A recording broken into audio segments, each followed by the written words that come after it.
everybody. Thanks for joining us for our next installment in the family night, Zoom night series. Clark and I are going to talk about mealtime and what it looks like for us, but also the importance of it in financial means, in nutritional means, why it's so important, why we should be doing this. And really the number one reason is because if we look at the life of Jesus, food and Jesus are all over the place together. Yeah.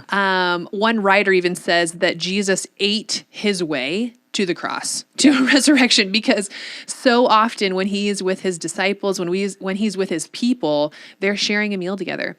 And so it is with us that when we gather around the table, we want it to be a time of connection. We want it to be a time where we're checking in, where we're stewarding our bodies well, but also that we're connecting with the Lord, a time of connection there too. And so we're kind of going to break down what it looks like for us and share that with you guys. One more thing. Please, if you want to be part of Family Zoom Night, we want you to be part of Family Zoom Night. Yeah. The talks that we do here are just a small piece of really the gift of the night, because the goal of it, again, is being able to connect with other families that are older, have older children, families just from a different context, and be able to pray together and just learn and grow together. So please contact Christy Palmer at erc.la and she will get you connected. Let's jump in. For sure. Before we get to the spiritual benefits, and which are most important, I want to convince you why having home-cooked meals is important through nutrition and financial means. So here are some stats. You're going to see them on the screen as well. When it comes to fast food versus cooking at home, restaurants are proven to use less healthy ingredients than most home-cooked meals. 89% of Americans eat too much sodium, which leads to high blood pressure, damage to the heart, kidneys, and blood vessels. Children eat 2 times the necessary calories when they're dining out. Fast food is proven to be highly addictive. And so when you're looking at the nutritional side of things, it's better to eat at home. And there's more. There's financial reasons. This is all coming from Forbes, you guys. So I did not just come up with these numbers because it is pretty shocking. I didn't know this initially. The average meal cost that you eat at home is $4.31. That's not too shabby. That's pretty good. That's so surprising to me, because then when you look at the other side of it, and if you think in your head, what might it cost per person to go out to eat? Maybe you're thinking, $8, $9, $10. No, you would be wrong, because it's $20. It's You would be wrong. $20.37. And so when you look at budgeting and just how you're handling money within your family, and you're trying to plan out, here's the thing, you're going to eat 3 times a day-ish, 7 days a week. So you're looking at the financials there.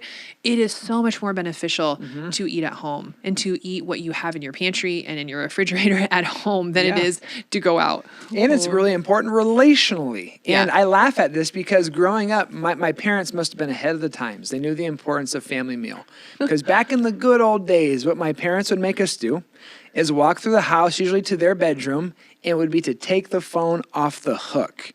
And so everybody in town knew you don't call the Corvers between 5 and 5:30 because you're going to get the bump, bump, bump, bump, bump, the busy phone line. And they would take it off so that we could have uninterrupted time at the table. And so we could actually talk to one another and be together. But if you look at the research behind the benefits of having a family meal, it's actually quite astounding.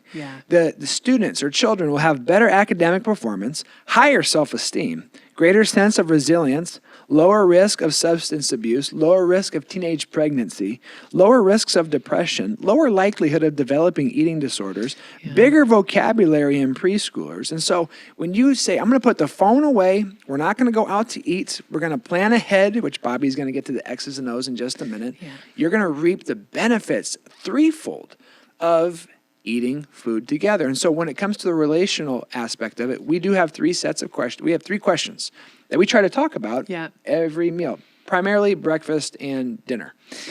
So most of the time we just go around the table because, and I think this is important to just have your go-to questions, because some of us, this hasn't been modeled. So sitting around the table is actually really uncomfortable. Oh, like they're in a bad mood, or they had a bad day, or they're really disobedient, and so just having your go-to, this is what we do. It's almost like a reflex, like a muscle knee-jerk reaction. Like we sit down, this is what we do. Yep. So we just go around the table, and the first question we'll ask is, hey, what was the highlight of your day? What was something that stuck out that was really fun or really blessed you? And then everyone just goes around, and maybe it's really funny, or it's something that you knew, but they just want to continue to share with you extra about it. So that's kind of the initial icebreaker. We did notice that all of our kids love food. So we did have to make a rule. It's like, okay, what's the best part of your day? Not dealing with food, because I was like, I got a cupcake at school, I got a cookie at school. It's like, okay, other than that, what was the best part of your day? Right. And because often you maybe have been going different directions. And so maybe you don't know. And so that's always a good, like, what happened today? Catch us up. What's the highlight of the day? From there, we'll kind of move to, where did you meet or see the Lord today? Did you think about God? How did you see him at work? Where were you blessed in a relationship or in something that you saw, and kind of redirect the conversation then back to the Lord and kind of how he was at work. And sometimes these come up too, which is important to note, later in the night, these kind of questions or conversations. And so especially this one, our third one, we kind of end with or ask at some point around the table is, was there anything uncomfortable today? Did anything uncomfortable happen? And those open-ended, just kind of the language that's, take it and run with it. That's kind of what we're saying there. Because sometimes it's like, yeah, it was really uncomfortable. My button on my pants was really tight and it was super uncomfortable. And like, okay, let's talk about that. Yeah. and then maybe there is pain that happened today. And, they'll bring it up at the table, and then that's a cue for Clark and I then to revisit it another time at the night. Or there's something that we flesh out at the table. Paying attention to the language they use. Because one of our little ones last week said that something happened at school with another friend and it made my stomach feel wormy. And at one hand, you're like, that is the cutest thing I've seen all week. I know. And two, that's her way of saying, like, it made her anxious. Right. And her stomach was uncomfortable, and that's where she felt it. Yeah. And so then, thank God, we were able to go, okay, I think I understand what she's saying. Let's unpack that. Yeah. Now, I want to say this too. Never is this smooth.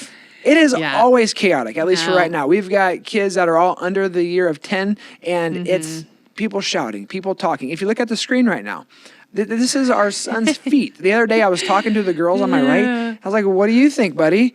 And where is he? Those are his toes. And you're like, this is our dinner table every single night. And so we're working hard, and it's short and it's sweet and it is not long and it's often not profound, and very rarely is it smooth. So I say that because I want to give you a ton of grace. Yeah. Like, it's chaos. Yeah. Try your best. The fact that you're even sitting around the table together, way to go. It's going to be good. And the last piece here, to like the spiritual element, is bring the Lord's word around it in prayer. Yeah. When it comes to the scriptures, we love the Jesus Storybook Bible if you have little children. We've also read through the Action Bible, which is awesome. Kevin DeYoung's got like the biggest storybook Bible That's what it is, ever. I think. And the thing literally is like this thick. And the artwork's phenomenal. Really Our kids fun, love though. looking at it. So that's good. So you're incorporating the word and memorizing it. And we got a chalkboard, or you just get pieces of paper and we tape up these little pieces of paper. Yep. I think you can do that on your wall. And we memorized the Romans Road this last year. It was awesome. So the kids can memorize, Romans from 3:23 to 6:23 and 5:8, 8:1, 10:9, and 12:1. And just like that, they can tell you. And these are going to be foundational for their little heart. Yeah. And then you move to the Psalms and the next little one verse, but you do it around the table. And prayer, incorporate prayer. This is a great place for you to say, hey, we're going to pray for the person on your left. And again, it might be chaotic. It might be silly. It might be, thank God for my brother because he has the best dinosaur action figures in the world. Amen. Yeah. Take it. Run with it. The next person prays. They're learning to bless other people. Yeah. And so what's happening around the dinner table, if you eat, 3 meals a day, 7 days a week, there's 21 meals. And even if you cut out 7 of those, you're at 14 together, breakfast and dinner. Those are opportunities to form and shape and disciple. Yeah. Whether you have teenagers or you have little kids, to form them to the image of Christ. And we're trying to make the most of our time together. Now, when it comes to the actual meal times, I got to turn over to the captain of the ship here. Because there are some X's and O's that you do want to think through. And there's some planning Yeah. that comes to this. I think that would probably be the number one thing before I even look at like Wednesday, Thursday, Tuesday, whatever night of the week and what we're eating and how we're doing it is this actually starts for Clark and I on Sunday night. That's when we have a check-in and we just say, what does the week look like? Who has practice when? Who has church? When are we going to church? What time does this need to take place? So that way we can actually do it. What groceries do we need to order so I can go to the store and get them so that we can actually do this, whatever that looks like. So Sunday night, actually, we got this from Alyssa and Jeff Bethke, and they really are that's been instrumental in how to plan out your week, is having a Sunday night. A family business meeting? That's what they right? call it. Yeah. And so if you think about that, now that we've talked about mission, we've talked about values, how one of the ways we actually do them is by scheduling this meeting on Sunday night. So whether that means, dad's working here, mom's going this way, the kids are this, it'll definitely mean that. You come together and actually intentionally step into the week. And so that's probably number one biggest clue, helpful piece of advice for us was when and what are we eating? Then as you move throughout the week, just really practically what it looks like for us is that dinner is a family activity. And so for us, often dad goes back to work after dinner because we'll have church or something. And so we start earlier. We eat pretty early, maybe like right at 5:00. And so when it gets to be that time, everybody's already starting to get hungry. We're rolling. So we've got kids wiping the table down. We've purposely invested in these knives that the kids can't cut themselves with. So Great they're purchase. chopping. I was just talking to the Van and Bosches, and they also bought them. And now their boys, because one of the things is including your family, your children in this process, in the family business meeting. So sometimes Bobby does a great job saying, what do you guys want to eat this week? And of course, In-N-Out, Chick-fil-A, Pizza Hut, we're like, no.